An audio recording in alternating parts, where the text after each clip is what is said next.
Folks, I would like to get started. We only have an hour. We promised that we will be done at 1 o'clock, and that's what we're shooting for. And first of all, thanks very much for coming today. Many of you are from our 3 different locations here in town, and a number of us are from the national campus. And we have a few on the phone as well who are part of our National Good Samaritan Ethics Committee.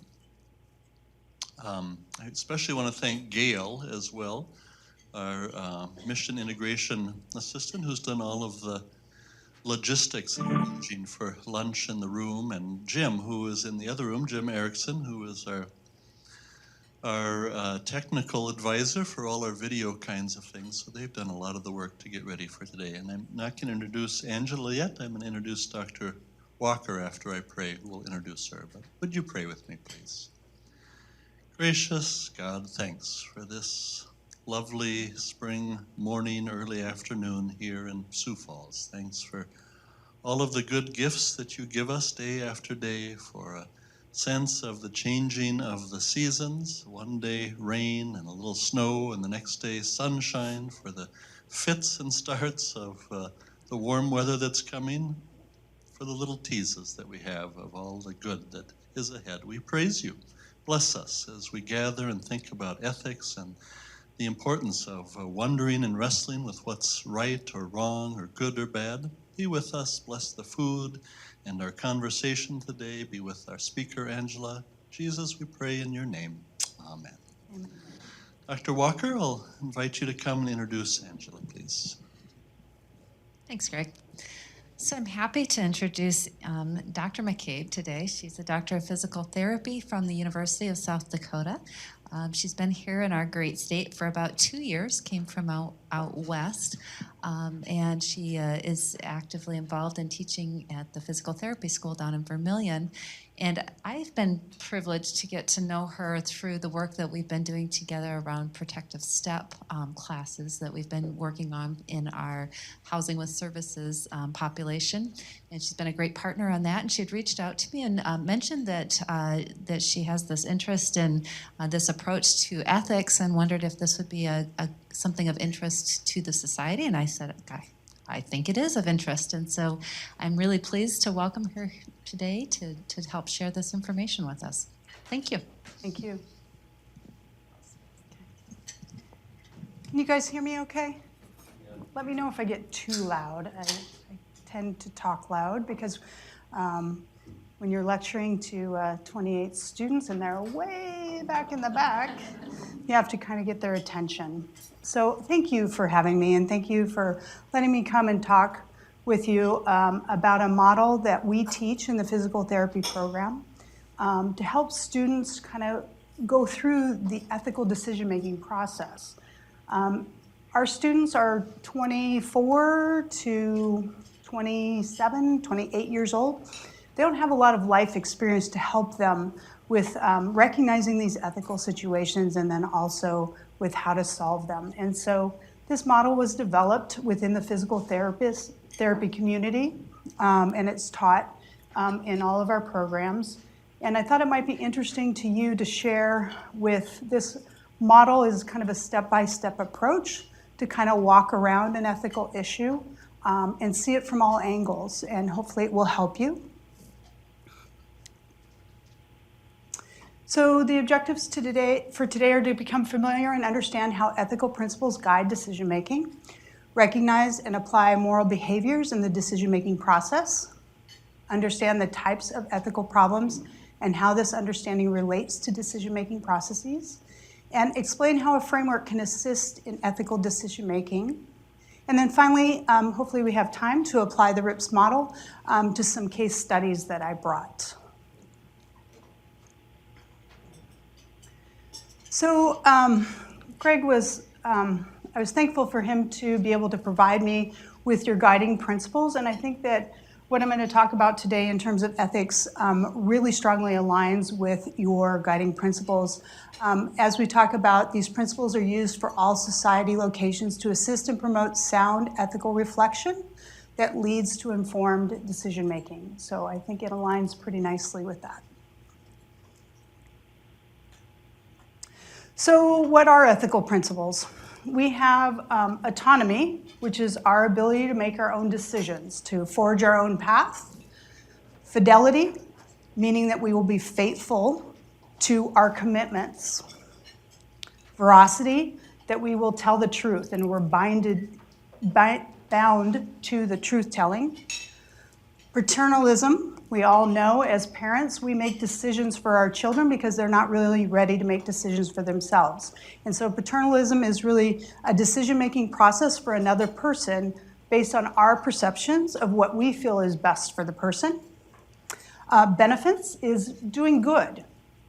We all want to do good in the world, and we want to benefit others. Justice is really making that decision of fairness, what's right and what's wrong. And non-malfeasance is doing no harm. Moral behavior can be defined by these four areas.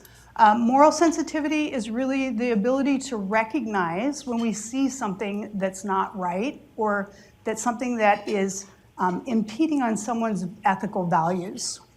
Moral judgment is that ability to make a decision regarding an ethical issue.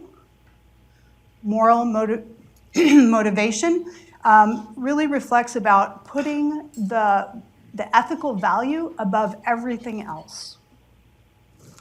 Moral courage is really having the forethought and ability to make a decision and to take a situation in hand that is maybe a difficult situation.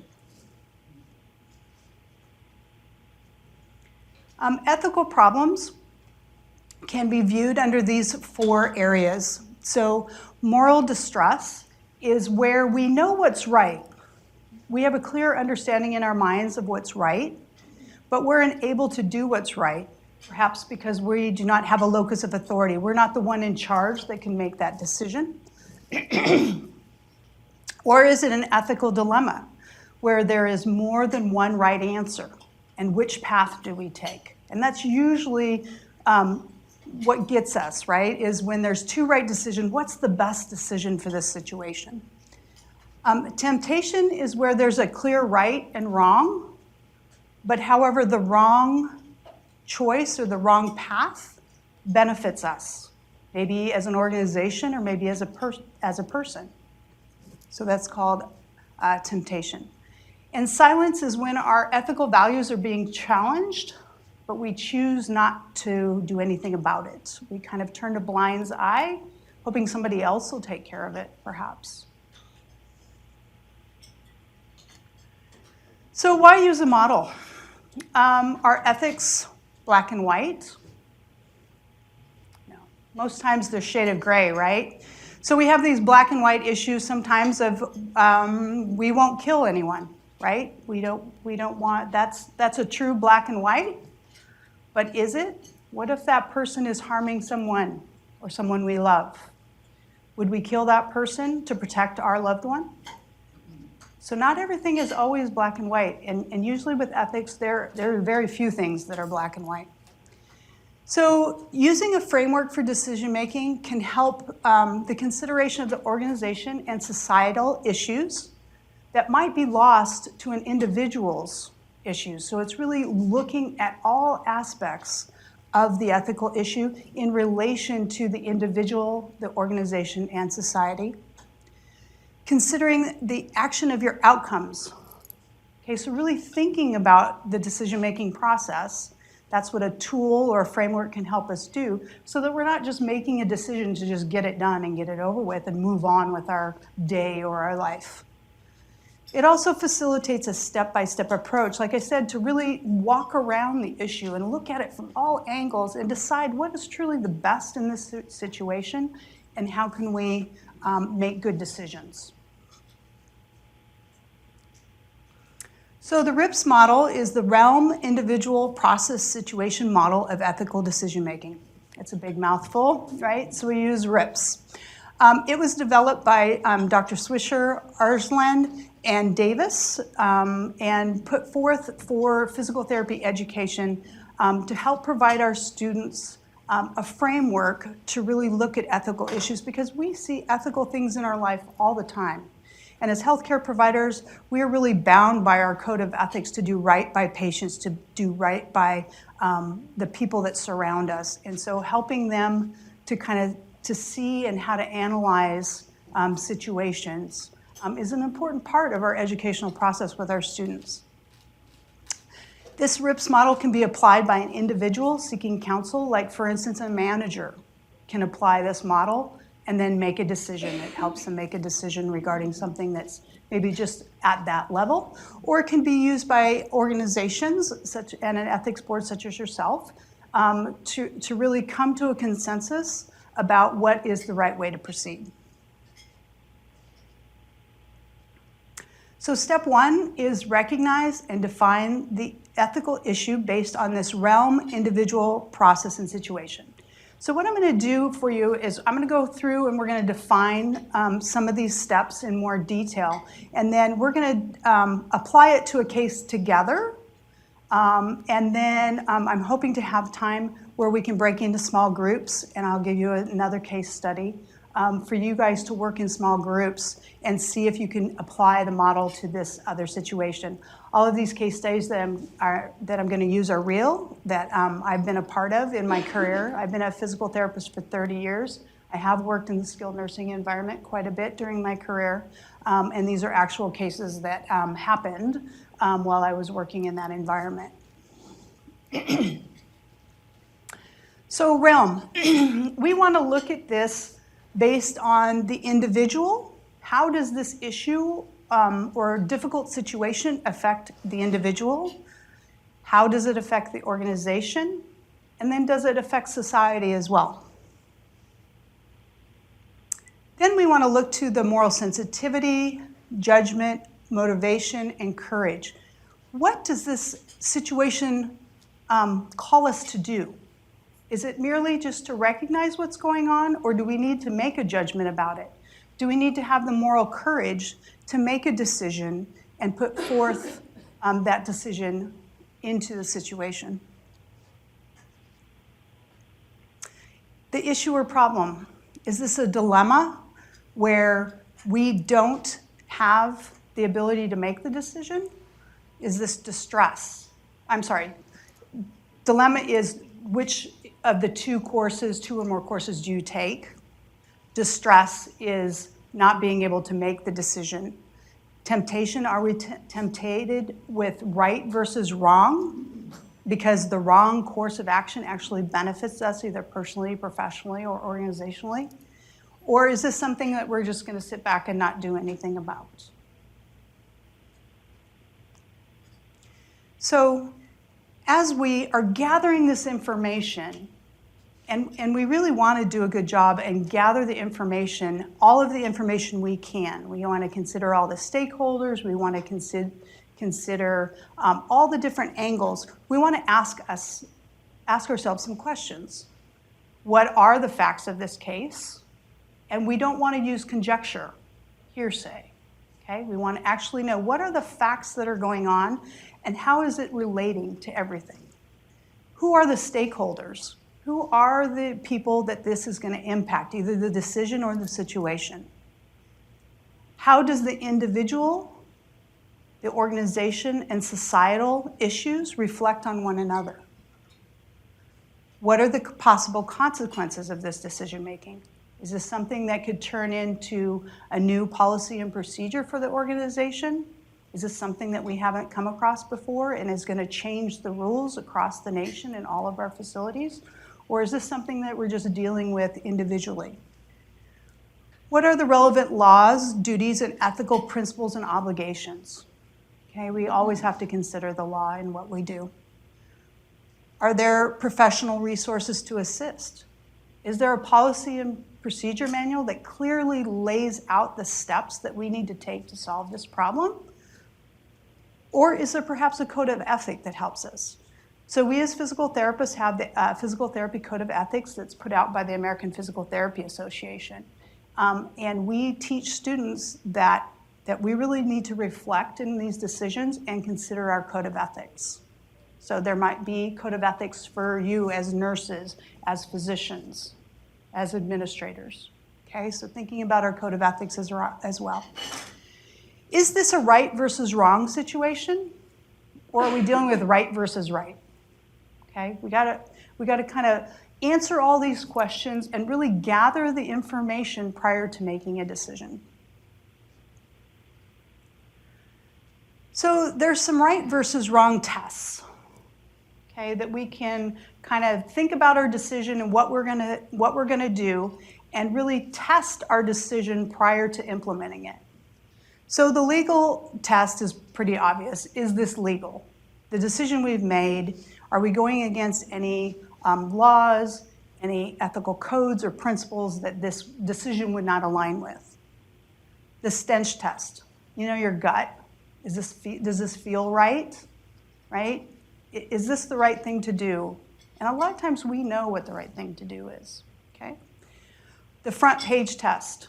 What if this was plastered across the front page of the local paper? My decision. Would it be well received? What would happen? The mom test. What if you had to sit down and tell your mom about this situation and what you did, right? Are you going to get a pat on the back from mom and dad? Or is it going to be that's maybe not the right decision? Or what if this was your family member or your mom?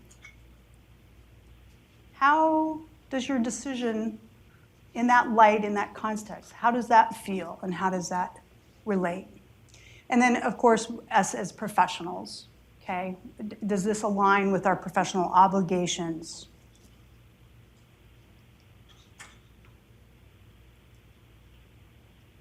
So the next step, right, we've kind of looked at this from all angles. We've compared it to these 5 tests, and we decide the right thing to do. So right versus right might be difficult, but there's a clear path, right? There is an obvious path that we need to take. Is it right versus right where there's 2 or more actions? You can kind of further dig into right versus these 3 areas. So rule-based. Are there rules that dictate the appropriate course of action? Is there an ends base? Okay, the outcome, doing good and not doing harm. Okay, what will happen to these stakeholders that this decision that I'm making?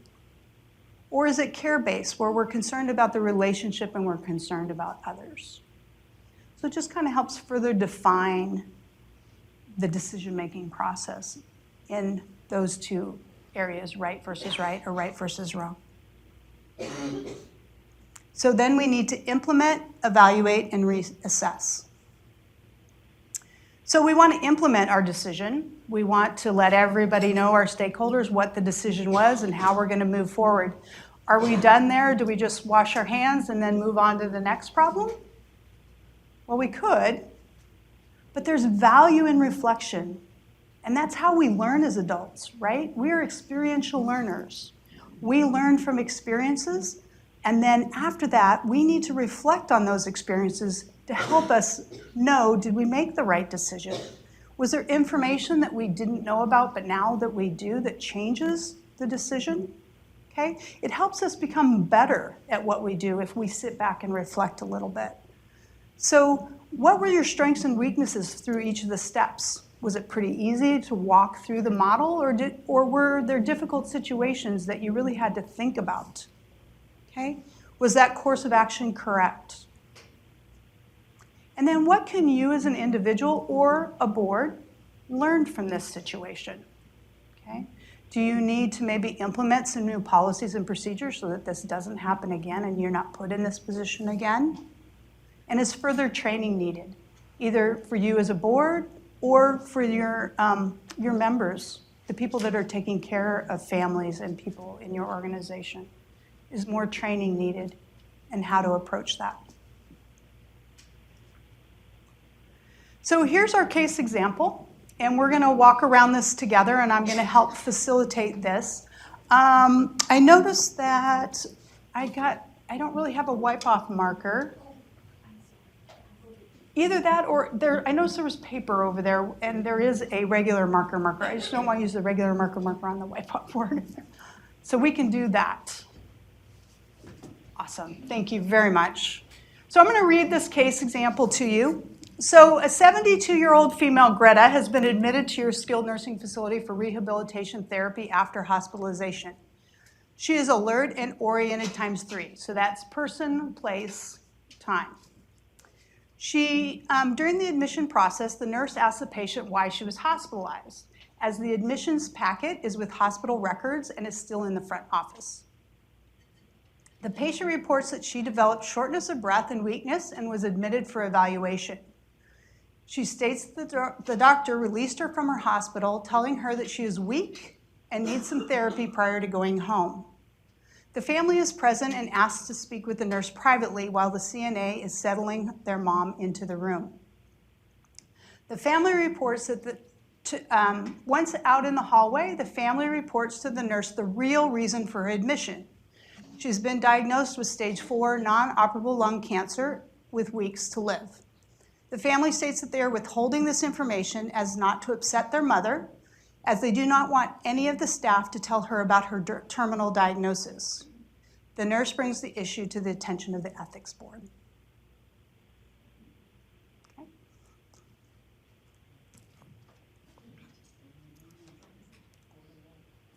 So this is where audience participation comes into effect. So step 1, we want to recognize and define the ethical issues. So realm, is this an individual issue, a societal issue, or an organizational issue? I'm sorry? I said it's a family issue. I don't know what that, what is it? Okay, so this situation, the mom has a terminal diagnosis, and the family wants to withhold that. Okay, so yeah, you're right, the family's involved, but is it an individual? Is this affecting the individual? Yes. Okay, and you'll have to deal with my terrible writing. Okay, is it deal with the organization at all? Yes, and how? Right, you can't tell her a truth, so you're kind of tying the hands of your staff to be secretive, right? Not tell her the truth. How else could it affect the organization?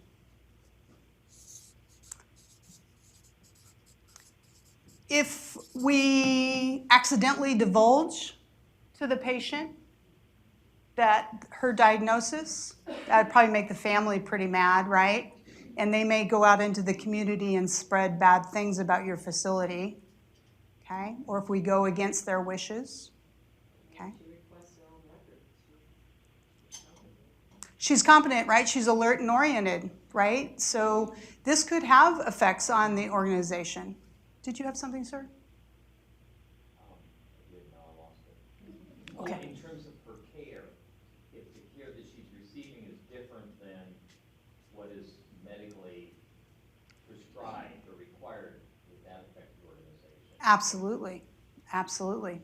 Okay. How about society? Is this a societal issue?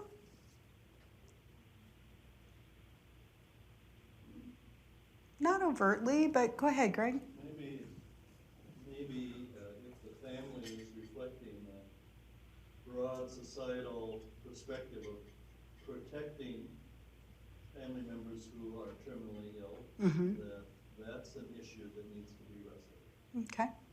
So maybe some societal issues as well. Okay. So defining all of these, for the individual, what's important is for the family is maintaining the secrecy, right? And for the individual, should she have a right to know that she's in her last weeks of life so that she can maybe do the things that are important to her, have those important family conversations? Doesn't she have the right to do that? Okay. So also for our patient, for our facility, okay, and our organization, it's important for our staff, right? So I'm sure that we tell our staff that truth-telling is one of the things that we hold dear, right? And so it affects staffs. It might even upset some of our staff keeping and withholding this secret, okay? So it'll affect the staff. It could also affect the reputation of the community, in the community, right? If we went against the wishes and that family got mad, okay? They might also pull the patient out, right? They might pull, and so then there's a financial loss as well, okay? So there's all kinds of issues that happen at the organizational issue levels, or that could happen, okay? And then society, There's a cultural and religious sensitivity issue that is both it's an individual, organizational, and societal. right? Okay, so it's kind of all framed in that. Religious and cultural, excellent. So all of those considerations are important things that we should be talking about this decision, okay? So under the individual processes, is there a moral sensitivity issue? Have we recognized that this is an issue? So it's been brought to our attention, so sensitivity really isn't there because we've recognized that there's an issue, the nurse has, and she's brought it to our attention. Do we need to make a decision, a moral judgment? Yes, yeah, we need to make a decision about what we're gonna do about this situation. And it probably needs to be handled fairly soon, right? This is not something we can put off a long time. She's been given a couple weeks to live. Moral motivation. Do we want to put the ethical value above everything else? Above the family's wishes, above her right to know? Is the ethical issue more important here than the other things? So that's unknown at this time. At least that's a critical question to us. What are the highest priorities or values Exactly. that we need to wrestle with? Exactly. So we want to identify those, right? The patient's right to know what's going on, the family's right or their perceived right to keep this information from her, okay? And how we're going to handle that. How about courage? Is this situation going to take moral courage to deal with? Absolutely. This is a touchy situation. Life and death, going against family's wishes. This is a tough situation. So as we look at the situation, is this a dilemma where there's two right courses of action? Okay, so what are those right courses of action, right?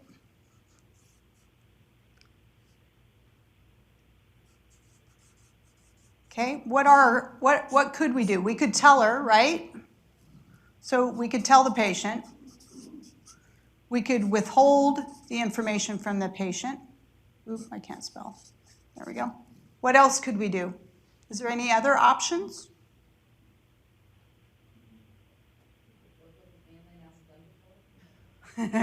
Yeah. So do we need to change the family's mind or perceptions? I don't even know if change, but at least have a conversation in which we sort out the values. There's some reflection of staff or organizational values in terms of truth-telling and end-of-life sorts of things. And listening to the families, I don't know, necessarily change, but at least conversation, confrontation might be Okay. appropriate. Okay, so that's an option for us as well. Eventually, though, that's going to have to come back around to one of these two issues, right? So how we go about it is important, though. Do we want to try and get the family on board? Absolutely. That would be a definite right thing to do. Okay. So are we tempted to right and wrong? There's not really a right and wrong here, right? It's a couple rights that we have to choose from. Are we going to benefit from either one of those choices?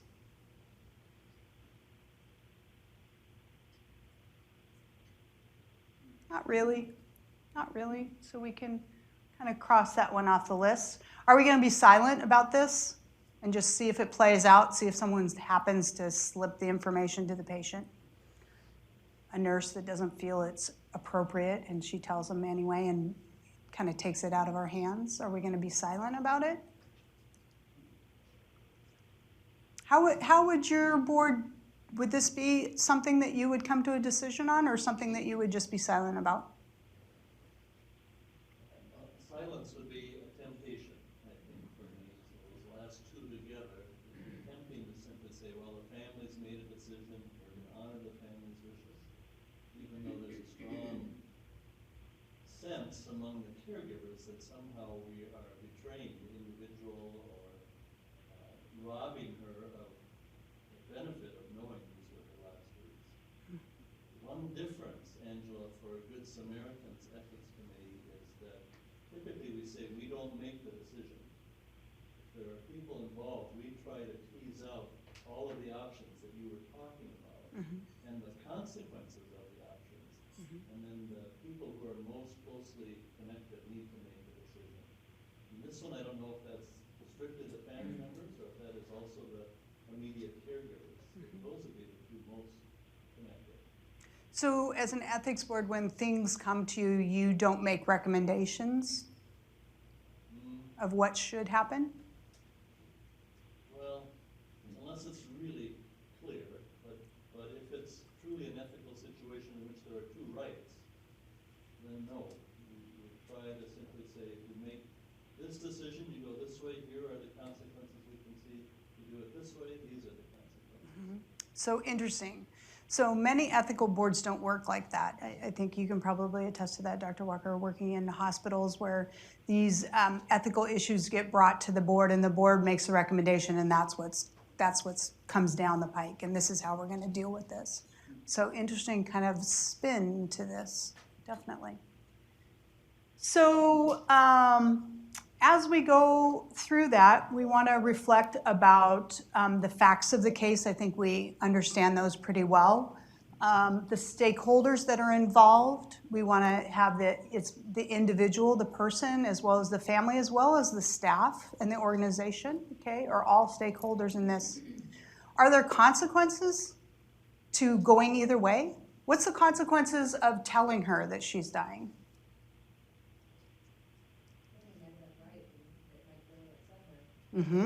Right? So we could maybe upset her and she really didn't want to know, okay?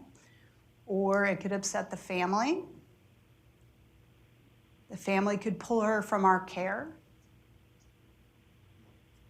There could also be long-term consequences of the family for not telling her and some of the unresolved grief that they didn't have an opportunity to process the grief prior to her death. That's a really great point. That's a really great point. What's the consequences of not telling her?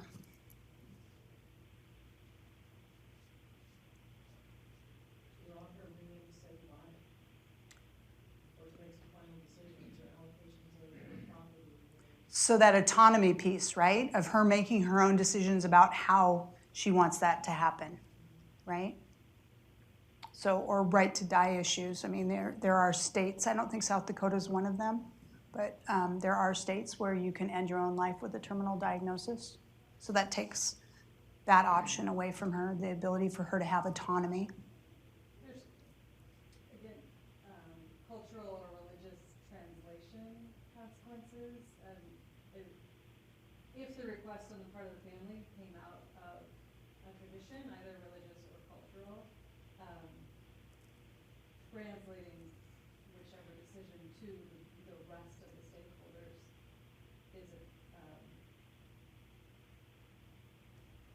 is challenging and is a consequence. Absolutely.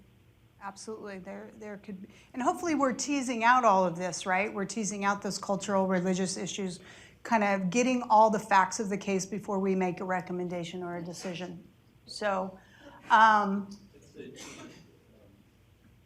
that obviously there are some dysfunctional dynamics with the family. There'd be some loss of a chance to resolve long-standing issues or broken relationships, and this would be the last opportunity.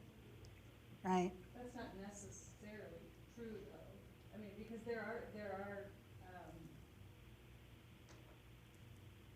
there are cultures and religious frameworks in which this would be the sort of cultural wide or more broadly understood way of communicating about end-of-way. Are you thinking about a specific culture? So Greg's framework is fairly Western in a very broad way. Right. There are a number of particular cultures that come out of more Eastern spiritual frameworks. I worked with a Korean family that it was very much the way things were done within, multiple layers of their cultural and the way and so they had other ways of processing all of those end-of-life concerns, which are so different than those of us that might be within American Christian way of looking at those. Mm-hmm. Okay, that's a really, really important point. And is definitely part of the picture, right? And that's the things we want to tease out and find out. Are there other things that trump a patient's right? Is this a cultural influence that needs to be held to a higher level than autonomy? Okay, yeah. One of the other consequences could be on staffing if the decision is made not to tell, and the effect on the staff of not being able to be truth-telling through that process. And am I going to keep working in an organization that doesn't allow us to do that? So it could have a consequence on staffing. So we could lose some important staff. That's a really good point. Anything else? We haven't really talked about the legal. Mm-hmm. Often our centers get hung up in some legal issues regarding, does the family even have the right to speak for this person? She's alert, she's oriented. Do they have power of attorney? Many times the person in the nursing home has a disagreement with family members, and they prefer that their significant other or their partner or whoever make the decisions for them. Mm-hmm. And so I don't really see that referenced here, maybe I'm missing the connection. Well, no, that's a good point. I was hoping somebody would bring up POA because that's kind of the legal end of things, right? And usually power of attorneys is all about when the person's incapacitated. When they can't make their own decision, the decision-making process goes to another. So in this case, she's alert and oriented. She has her wits about her. She thinks she's going home, that she just needs to build a little strength. So does the family's power of attorney, if they have one, is that in effect? So you have to pull out that document and look at it. To what levels did she release her abilities? Is it that only when she's incapacitated and can't make the decision, or does she really defer to that person like you mentioned? Yep, great. So as we reflect upon a decision, okay, so what decision do we want to make here? So how many of you want to tell the individual? Just by a show of hands. Bring them up so I can really see your hands. 1, 2, 3, 4, 5, 6, 7, 8, 9, 10, 11, 12. Anybody on the phone want to really tell her? Okay, and how about the people that don't want to tell her? That want to honor the family's wishes? I wouldn't say I don't want to tell it, I would say I want you to convince the family. Right. So a little bit in between, maybe. Right. Okay, so a little bit in between. At that point.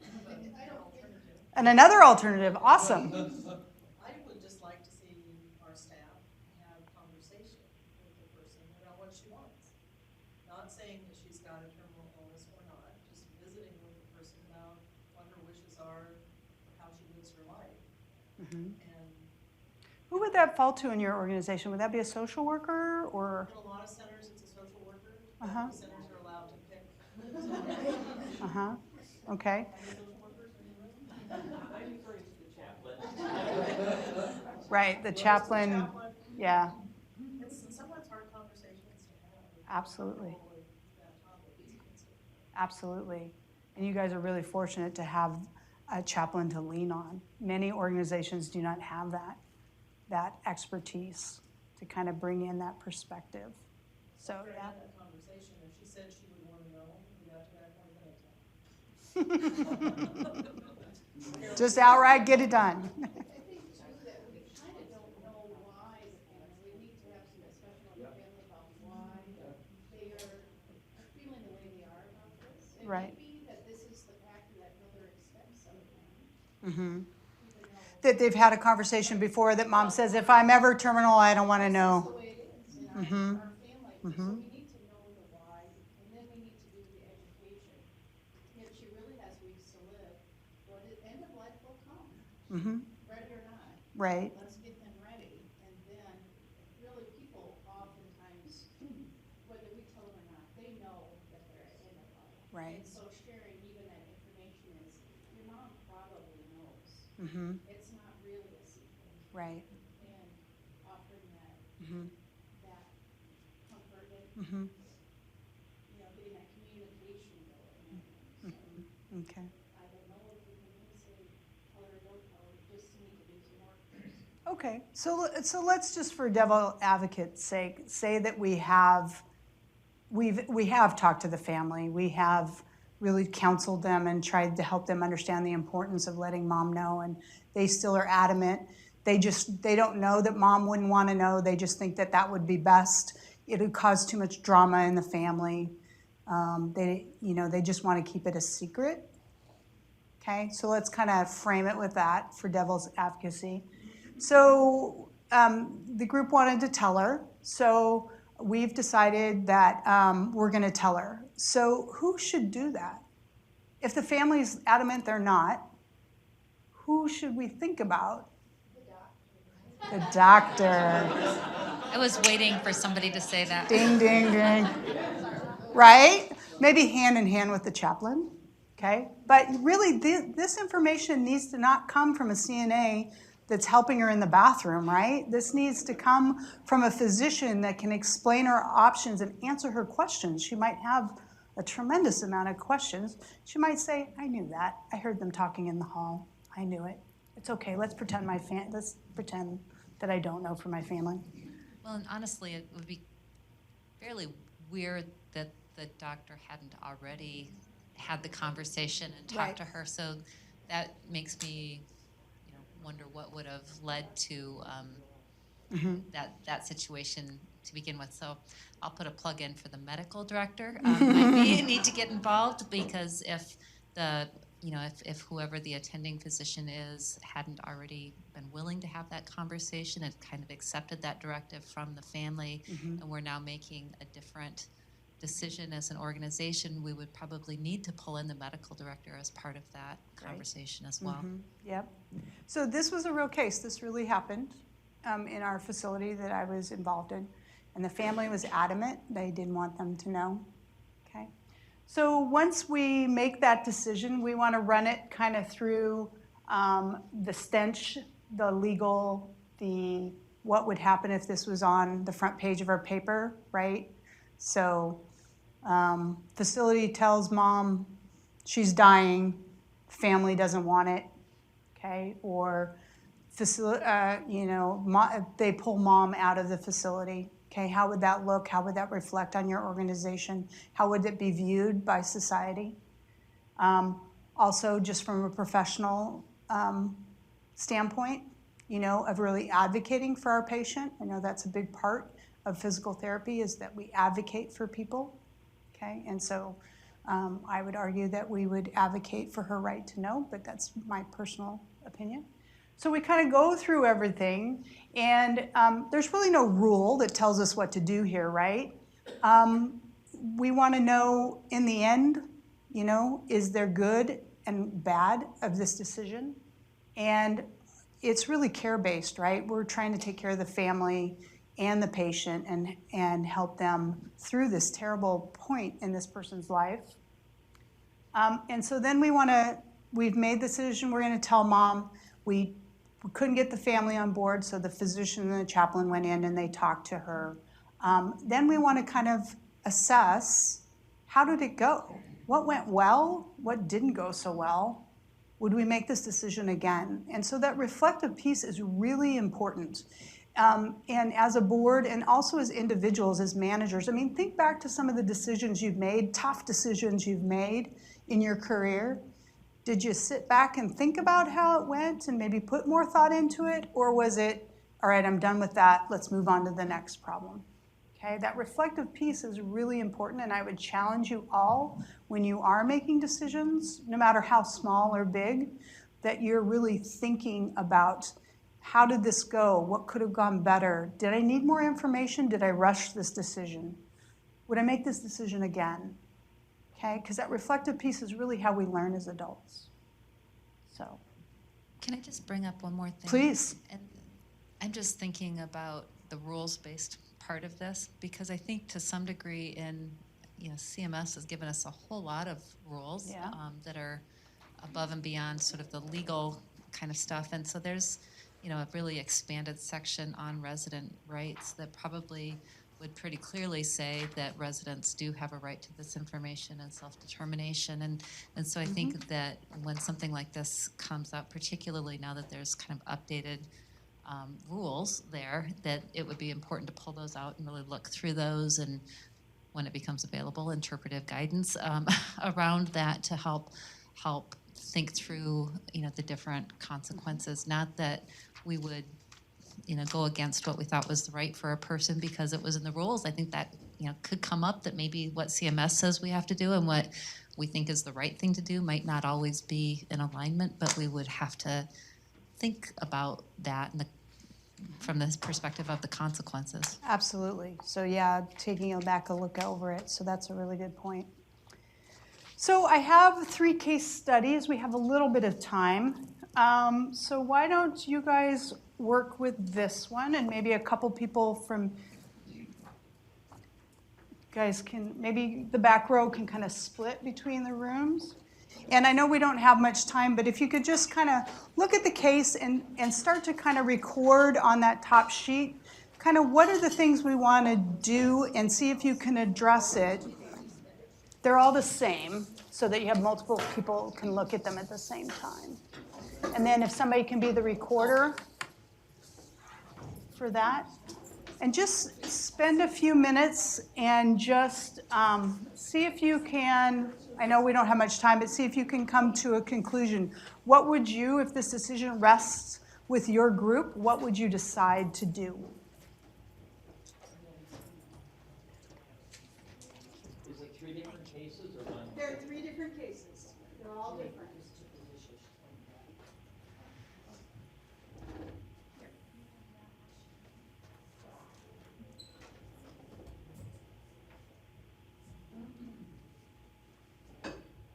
So maybe just take 5 or 6 minutes. I know that's not much time, especially when we're talking about these type of issues.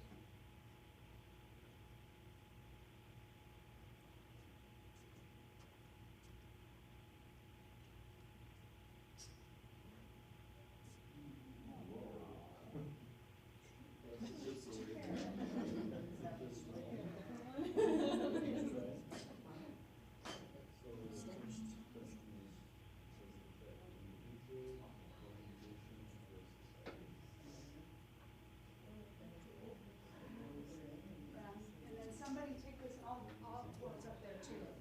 But if somebody can record, just kind of record the things that you want to take into account.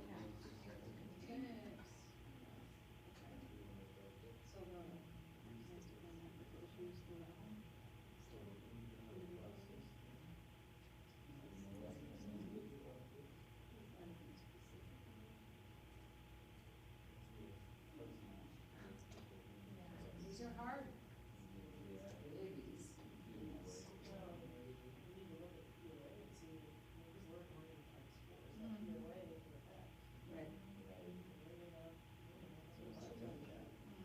Let's say they don't.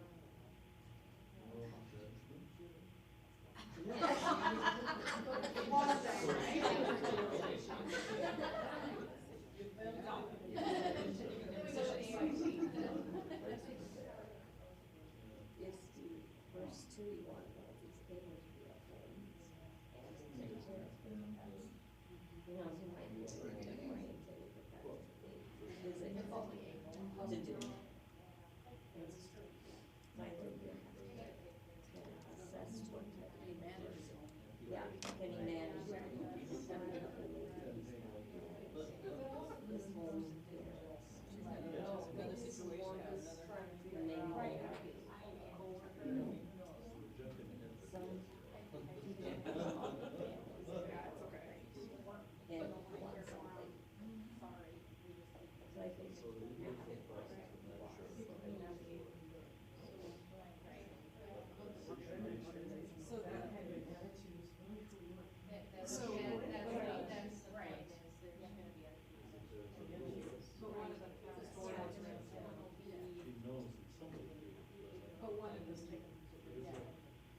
one of the paths she's going on.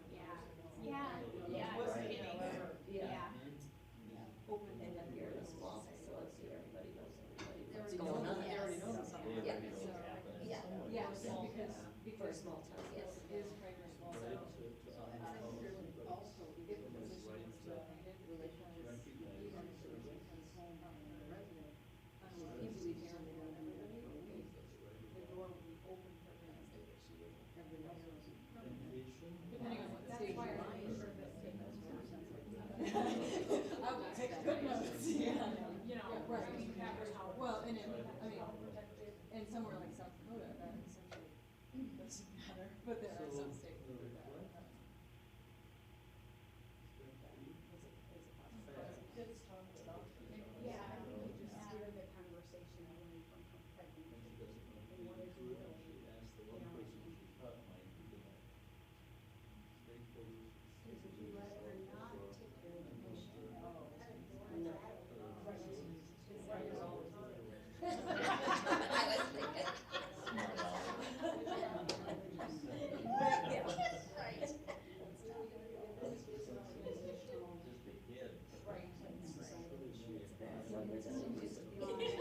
For sure.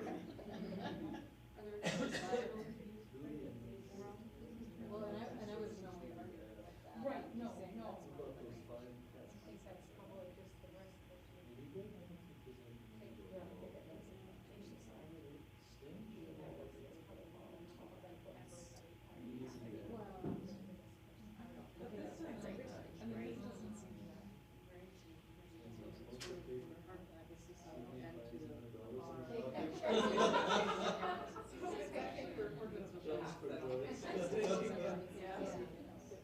So just another minute, just for your time, to share like his because they're allowed. They did first. But they could do it. And they have to say,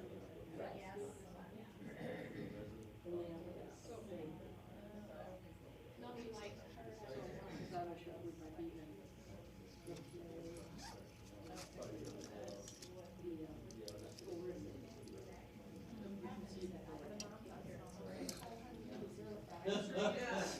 They really loved you, like I love you, and All the stages are too much. You're right, yeah. Well,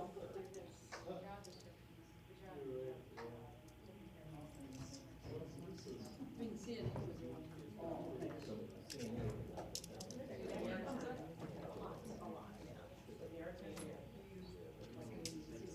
Just all of our high-level discussion.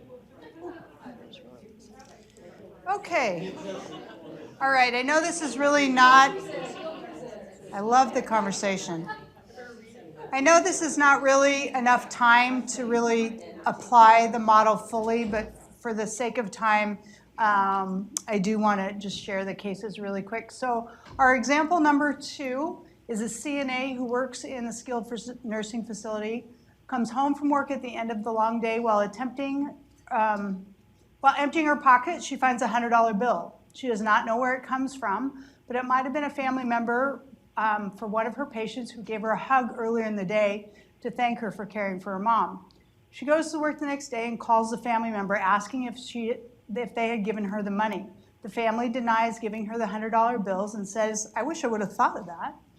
The CNA knows that it's against facility policy to accept money or gifts from patients and their families, but since she cannot locate who gave her the money, she decides to keep it.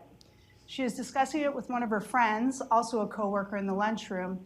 The discussion is overheard by another worker, and the person is reported to the administrator. Who had this one? We did. So what are you thinking? Yeah, this did not strike us as significant a moral dilemma as the case study we looked at altogether. So Right. we were a little bit ambivalent about Okay. this one, so there was no strong moral reaction or sensitivity or judgment or outrage. Partly because CNAs get paid very little. Mhm. A gift like this would be significant, it was obviously intended for her. So we kind of wrestled through that, we went through the different tests, there was no stench. We thought that mom would say you deserve the 100 and more, something like that. So the only point at which we wrestled with this is her decision to keep it versus maybe donating it to the facility or to a resident fund or some fund at the facility. So we didn't come to a decision, and that's kind of where we wrestled a little bit. Okay, okay. Is it against your policy, the Good Samaritan Society policy, to accept gifts? Yes, it is. Okay. So there's kind of a rule there, right? So the rule kind of dictates in your policy and procedure manual, does it say that they can't accept gifts? Yeah. She doesn't even know for sure. I mean, she doesn't know who gave it to her, so. Maybe it was a code. Well, maybe I put a $100 bill in my pocket. And she tried to do her due diligence, So you guys would let her keep it if you had a decision to make. If I held your feet to the fire and said you have to make a decision, you'd let her keep it? Yeah, I sure would, but part of the mistake was even talking about it. Right, Friends, and then it started to sit around, that would Right. cause some significant potential consequences. right, But right. yes. So this did happen in a facility I was at.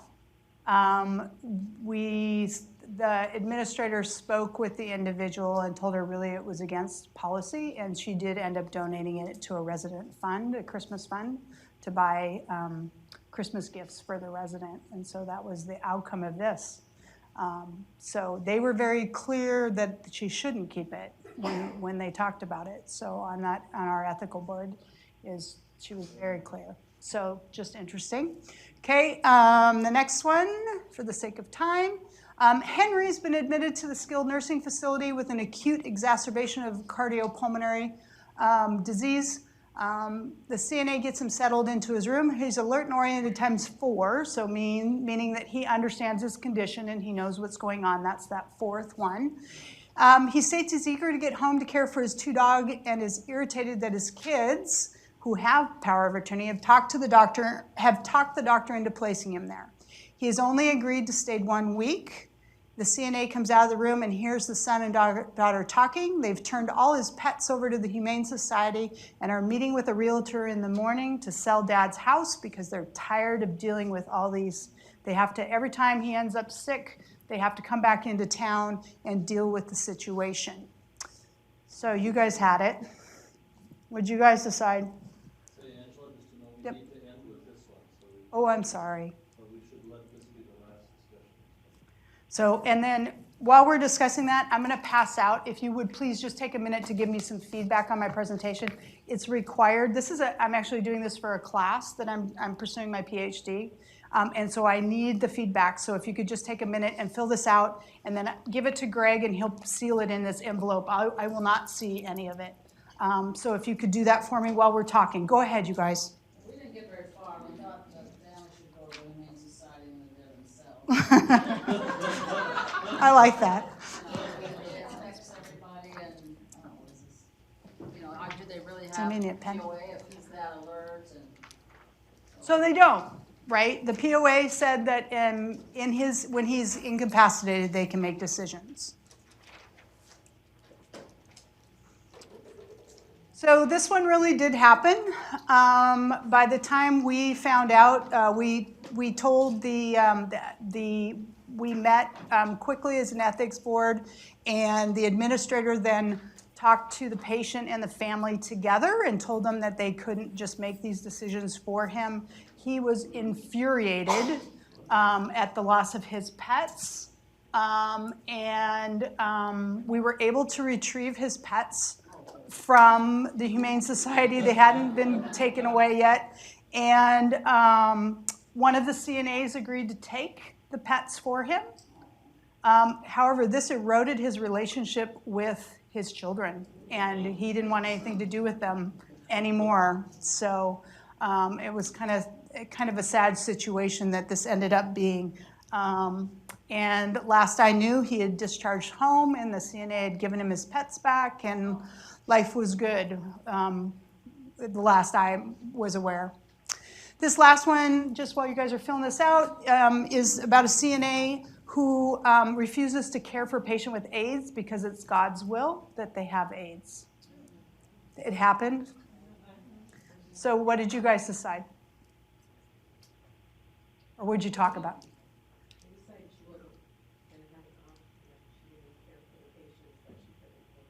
Right, right, that she has to care for the patient, that she doesn't have an option, that she's assigned that wing or those patients. Uh-huh. So that's the decision that was made by the manager. She refused to do it. She left the facility. She was terminated. She did fight the termination. And in the end, it was upheld that it was a justified termination, more because she left the facility in the middle of her shift, more than she refused to care for the patient. So I'm not sure what would have happened if a different situation. But I do thank you all for your time. I thank you for letting me share my experiences with you. So thank you very much.